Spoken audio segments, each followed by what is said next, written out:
आप में से बहुत सारे लोगों ने ये न्यूज़ तो देखी होगी। ये एक अमेरिकन न्यूज़ में छपा हुआ है और इसमें बताया गया है कि जो लोग इंटरमिटेंट फास्टिंग करते हैं, 16 घंटे बिना खाए और 8 घंटे के विंडो के अंदर ही खाते हैं, तो उनको हार्ट अटैक के चांस 91% से बढ़ जाते हैं। अब ये देखो, ये न्यूज़ 1 साल पुरानी है और इसमें बताया गया है कि इंटरमिटेंट फास्टिंग से आपका हार्ट हेल्थ इंप्रूव होता है और आपका हार्ट स्ट्रांग होता है। तो सच क्या है? देखो, सच है इन दोनों के बीच में। इंटरमिटेंट फास्टिंग आज के टाइम पे एक बहुत बड़ा बिजनेस बन चुका है। कुछ लोग इसके फेवर में, कुछ लोग इसके अगेंस्ट में। जो लोग इसके फेवर में, उनका कहना है कि जो ह्यूमन है वो एनिमल से इवॉल्व हुआ है, जो कि सच है। आपको पहले इतना खाने को नहीं मिलता था, आप हंट करते थे और उसके बाद जो आपको मिलता था वो एक लिमिटेड फूड होता था। फिर आपको शायद 1 2 3 3 दिन तक भूखे भी रहना पड़ सकता था। और उनका मानना है हमारी लाइफस्टाइल बिल्कुल चेंज हो चुकी है और सीडेंट्री लाइफस्टाइल की वजह से हमें बहुत सारी बीमारियां लग चुकी है। हमें वापस फिर से क्लॉक को टर्न करना पड़ेगा और इंटरमिटेंट फास्टिंग की तरफ जाना पड़ेगा।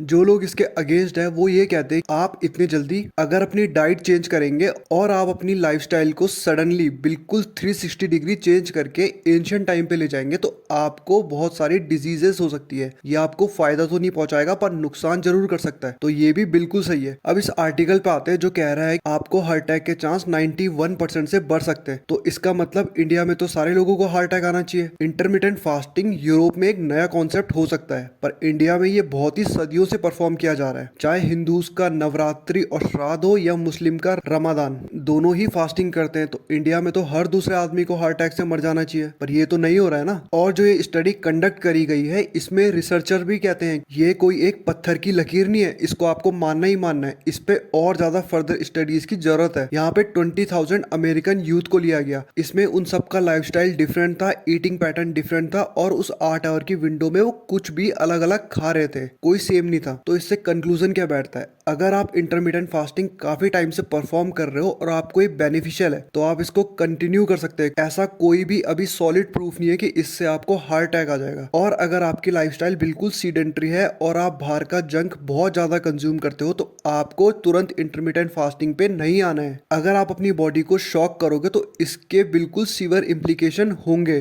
अगर आपने अभी अभी इंटरनेट को स्क्रॉल करा है और आप क्विक फैट लॉस टिप्स ढूंढ रहे हो तो इंटरमिटेंट फास्टिंग आपके आगे जरूर आएगा। अब आपको सब कुछ छोड़ के इंटरमिटेंट फास्टिंग नहीं करना है। अगर आपकी लाइफस्टाइल सीडेंट्री है और आप बहुत ज्यादा जंक कंज्यूम करते हो और आप इसको अचानक से बंद कर दोगे तो इसका आपकी बॉडी के ऊपर काफी नेगेटिव इम्पैक्ट हो सकता है। अगर आपको इंटरमिटेंट फास्टिंग की तरफ जाना है तो आप टाइम थोड़ा थोड़ा करके कम करो। अगर मैं पर्सनली बोलूँ तो पर्सनली मेरे लिए इंटरमिटेंट फास्टिंग बिल्कुल भी बेनिफिशियल नहीं है। मैं इसको पास में ट्राई कर चुका हूँ और मुझे इससे कोई भी बेनिफिशियल नहीं हुआ। मैं एक बार में बहुत ज्यादा फूड कंज्यूम ही नहीं कर पाता हूँ। मेरे को छोटे छोटे मील्स में बार बार खाने की जरूरत पड़ती है। जब मैंने इंटरमिटेंट फास्टिंग करा था तो एनर्जेटिक फील करने के बजाय मैं बहुत ज्यादा लो फील कर रहा था और जिम में भी मेरा परफॉर्मेंस काफी गिर गया था। सो जो ये आर्टिकल जो न्यूज में छपा हुआ है ये एक क्लिकबेट है। रिसर्चर खुद ये क्लेम करते हैं कि इसमें और फर्दर स्टडीज की जरूरत है, पर न्यूज मीडिया वाले यही करते हैं, वो एक क्लिकबेट उठाते हैं और इसको वायरल करने लग जाते हैं अकॉर्डिंग टू देयर प्रॉफिट। जल्दी का काम शैतान का होता है and slow and steady always wins the race. Remember this, stay safe.